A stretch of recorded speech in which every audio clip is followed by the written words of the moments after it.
Welcome to this coffee talk session entitled God's Three Created Realms. So, just what are the three realms God created?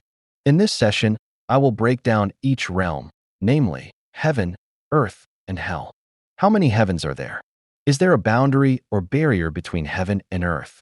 Can this barrier be breached? Has this boundary been crossed? If so, when has this occurred and under what circumstances? And what's the deal with hell? How many compartments are there in hell?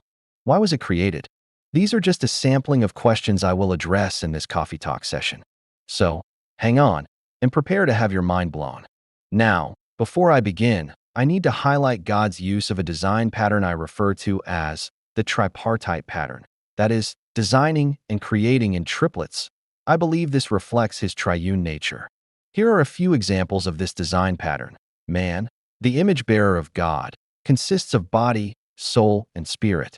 The temple, which consists of the outer court, the inner court, and the Holy of Holies. Salvation, which exists in three tenses: past, justification; present, sanctification; and future, glorification. See my video on time-sensitive salvation for more detail on this eternally significant topic. Now, for this coffee talk session, we observe three realms, identified as heaven, hell, and earth. Three heavens consists of the sky, outer space, and the throne room of God. Three compartments of hell, namely Hades, Paradise, and Tartarus. So, keep an eye out for other tripartite patterns as you read your Bible. Once you start looking, they're everywhere. You're welcome. Now let's dig in. The first question I need to address is, what are the three realms God created? In my classification system, I represent God's created realms as consisting of three heavens, one earth, in three tenses: past, present, and future, and one hell, with three compartments, sometimes referenced as under the earth or the underworld. Note the term underworld for hell is not a reference to a location, but rather it is an allusion to rank. That is, the earth is higher in precedence than hell. I will develop more observations regarding hell later in the talk. Notice the highest and lowest ranked realms, third heaven and hell, are spiritual or invisible in nature. Sandwiched in between are the material or visible realms. Now, let me address the question, why three heavens? There are many different frameworks today which propose three or more heavens with their associated definitions and descriptions. However, from a strictly scriptural basis, the Bible refers to only three heavens. See 2 Corinthians 12 verse 2. My position is there are three heavens only. The extent of the first heaven is from the surface of the earth to the upper reaches of the atmosphere. The second heaven extends from the upper reaches of the atmosphere to the far reaches of the universe. Note both of these heavens are in the natural realm, with the second heaven continuing to expand or stretch. The third heaven is the throne room of God, where God the sovereign king reigns over a divine council of spirit beings, Psalm 82, that originally included Adam. This is the heaven referred to by Paul in the 2 Corinthians 12 verse 2 text.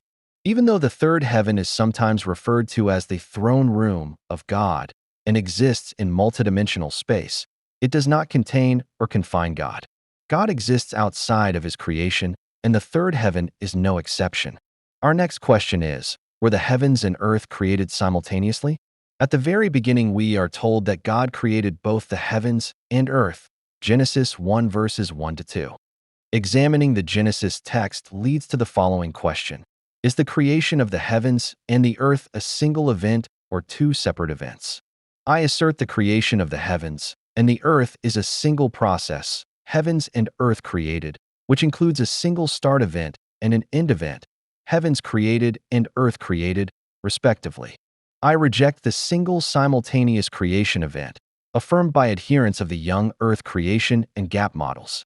The former places the single event as part of creation week, day 1, and the latter does not have it as part of creation week. Our next question is, why create the heavens? God created the second and third heavens ex nihilo at the very beginning of creation. He created the third heaven to be the habitat or residence of the spirit beings, or Elohim. The Elohim were created to administer and tend to God's creation, the second heaven and later the earth. They were to be his spirit imagers tending all the cosmos, including the later created earth. God would later delegate authority of the earth to Adam. So, to be clear, there are three heavens, two in the natural realm and one in the supernatural. Now we come to what I believe to be the most fascinating portion of the talk, namely, the spirit-material realm boundary exploration. There is a separation of spirit or supernatural and material or natural realms, with indigenous citizens on both sides of the two realms, Elohim on the spirit side and terrestrial beings, humans and animals, on the other side. The question I would like to explore is, can the boundary between natural and supernatural be breached? And if so, has this happened in the past? The first question to be addressed is, what is a breach? We as humans live in the natural space-time continuum, three spatial and one-time dimension, or material realm. Created Elohim live in the spirit realm. Some believe this to be a hyperdimensional continuum, greater than three spatial dimensions. The crossing over from one realm to the next is what I am referring to as breaching. Breaching is bidirectional, that is, from the spirit or supernatural realm to the material or natural realm, and vice versa. In addition, breaching is either sanctioned or non-sanctioned, that is, approved or not approved by God. Note, God will allow non-sanctioned breaching, but only from the spirit realm to the material realm, and only by Elohim, free will spirit beings, which includes what are generally referred to as angels, messengers of God. The chart provides a small sample of breach incidents recorded in Scripture. Notice there is only one cell in the breaches examples table that has never been achieved, the natural to supernatural, non-sanctioned breach. It has been attempted during Nimrod's Tower of Babel attempted coup and will be tried again at Armageddon.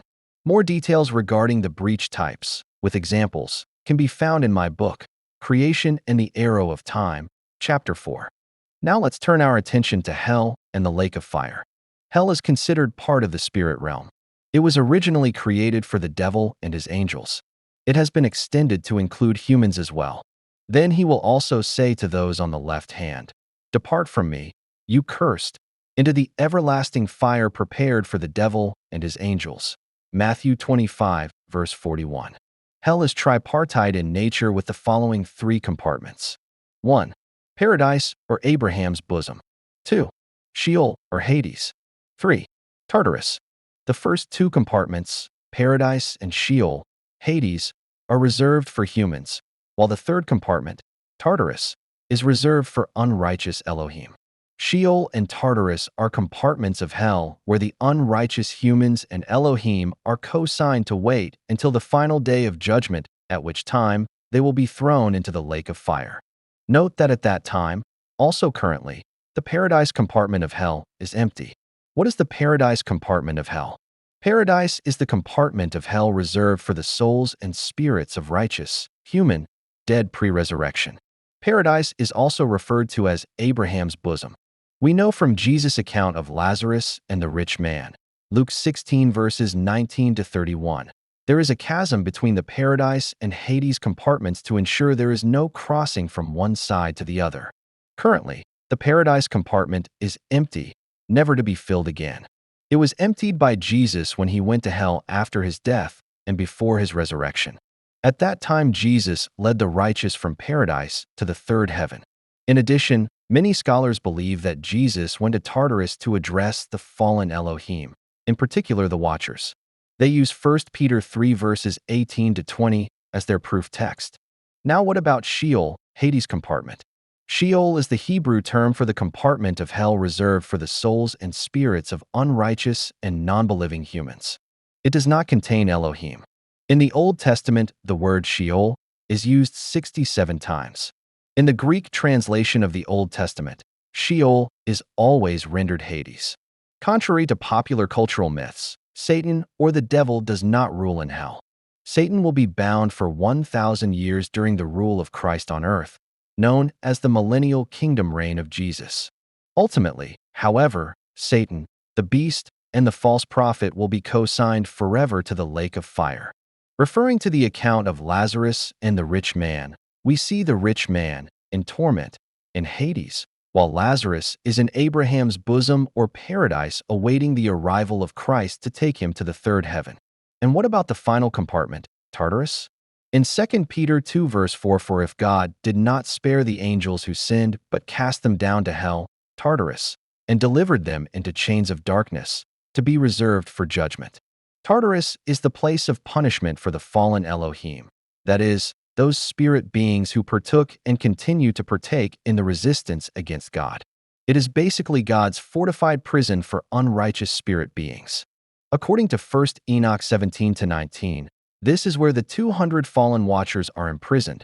These are the watchers from Genesis 6 and 1 Enoch 6. For our final topic, I'll discuss hell's timeline, past, present, and future. God created the three compartments of hell at two separate events. The first, the creation of Tartarus, sometime before the first Elohim transgression, and the second, the creation of Hades and Paradise, after the fall, but before the murder of Cain.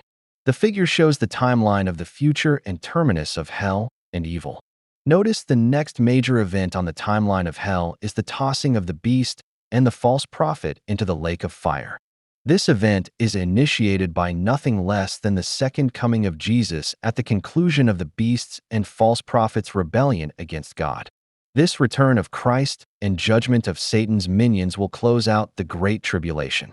Notice the second coming event is not shown in the terminus of hell figure. The realms and ranks of the created order chart presents an overview of the realms and ranks of God and his created order. Notice, for the humans component, I show the transition from the material realm to the spirit realm of the soul and spirit at death. The body remains in the grave in the material realm. The redeemed will receive a new body, fitted for eternity at the consummation of time.